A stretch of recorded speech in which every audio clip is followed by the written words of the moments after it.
Mirko Zignani, sono il rappresentante legale e titolare della Z3 SRL, un'azienda che si occupa di pulitura e di cromatura dei metalli. Sono circa 30 anni che siamo sul mercato. Io ero un dipendente che poi sono subentrato circa nel 2000 come socio. Oggi siamo circa sulle 300 aziende con cui lavoriamo. Oltre alla pulitura iniziale abbiamo la palinatura nell'alimentare, la cromatura nei metalli in diversi colori, cromo, oro e nero, che sono quelli che vanno più di tutti al momento, e in un futuro prossimo amplieremo anche l'impianto di galvanica.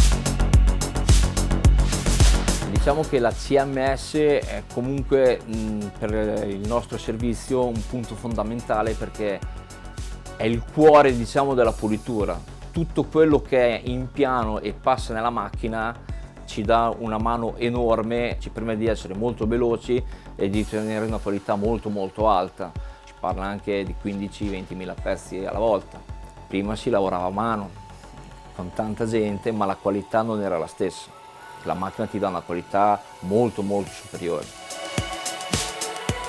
Si è cominciata con una macchina che era abbastanza performante, ma diciamo che l'ultima che è stata presa, che ha anche delle teste in più, è molto più performante per il nostro tipo di lavoro, che ci permette di essere molto più veloci, e abbiamo eliminato anche molti passaggi.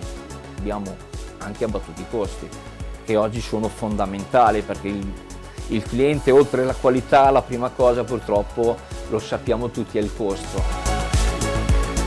Noi oggi siamo infilati praticamente in tutti i settori: auto, moto, nave, arredamento, alimentare, perché aver abbinato pulitura e cromatura insieme permette al cliente, ed è quello che cercano ormai tutti, di dargli un prodotto finito senza avere problematiche. Soprattutto la competenza del servizio è quello che fa molto contento il cliente e ci permette comunque di lavorare molto, perché è un servizio ottimo che è anche fatica da trovare al giorno d'oggi.